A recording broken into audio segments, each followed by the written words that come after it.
Destiny 2's Crucible playlist has been a hot-button topic for an extremely long amount of time as passionate gamers continue expressing their voices for wanting a better, balanced, and fun playlist to enjoy at the endgame of Destiny 2.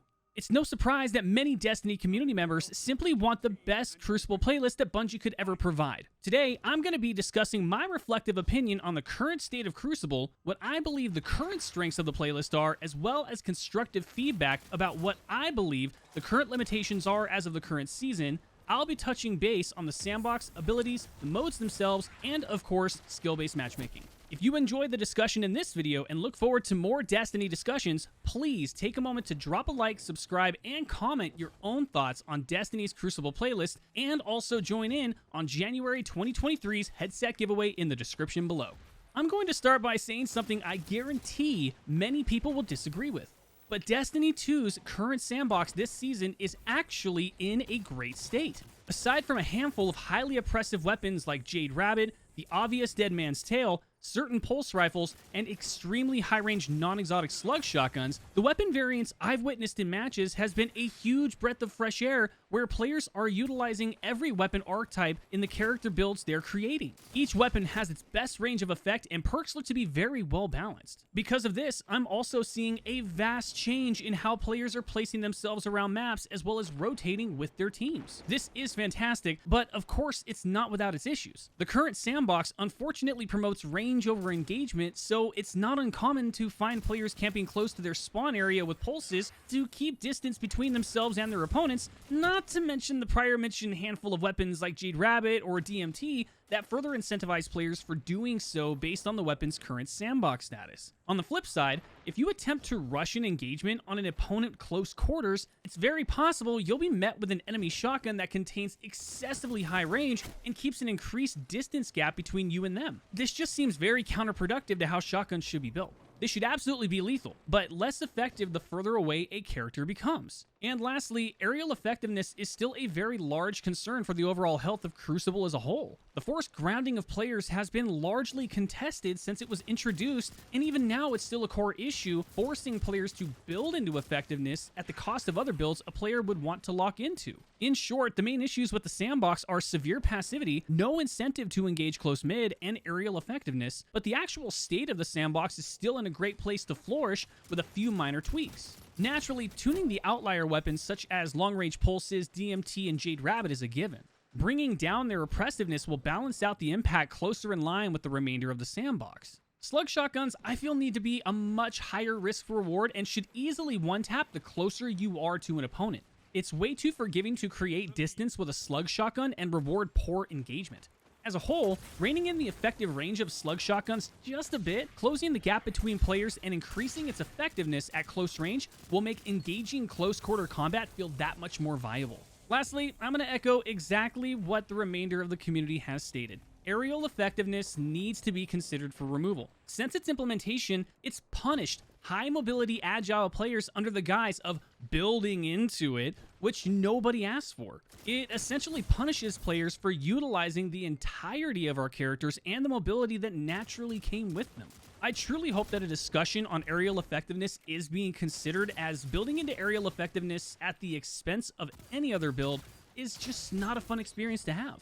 The next topic up is abilities, and I can basically sum this up in one phrase. Crucible sure feels at times like a first-person ability spam instead of a first-person shooter. And it's not to say that abilities as a core component are a problem, they actually feel great to use and are overall extremely balanced for the most part, minus a few outliers. The main problem is frequency.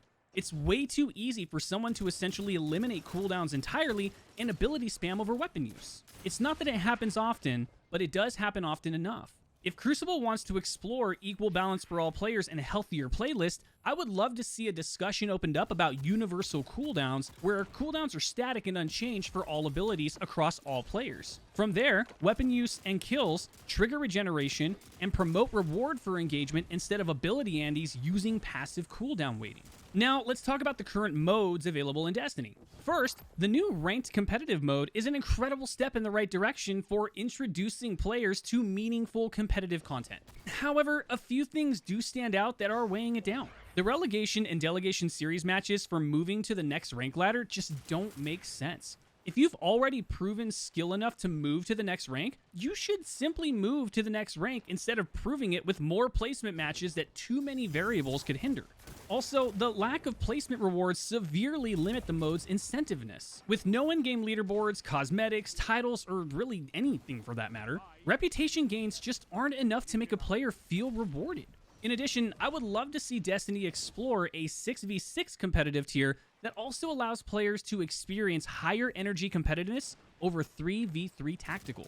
The Quick Play playlist is a welcome touch by merging popular modes under connection-based matchmaking, which I think is fantastic. But that doesn't negate the capture zone and kill formula that remains constant, repetitive, and quite frankly boring at times. If the definition of insanity is doing the same thing over and over expecting different results, I think it speaks for itself that we really need something new or we're going to keep going insane. Now that kind of leads us to Iron Banner here. I also did make a video on this topic and I'm going to link it in the description below. It's obviously no shocker that Iron Banner is the essential playground for new mode testing by Bungie, which we've seen with Eruption, Rift's Return, and the new Fortress mode, and there's nothing wrong with that. In fact, this is a great decision as Rift, Eruption, and Fortress have been largely well received once some fine-tuning and playtime actually occurred. What is puzzling, though, is the fact that skill-based matchmaking was introduced to Iron Banner, and I'm left to wonder why. In a limited time mode where player count tends to spike, you'd think that connections would be prioritized to ensure smooth and optimized gameplay, but Iron Banner isn't inherently in a competitive mode, so skill-based matchmaking just doesn't seem to be the best choice here.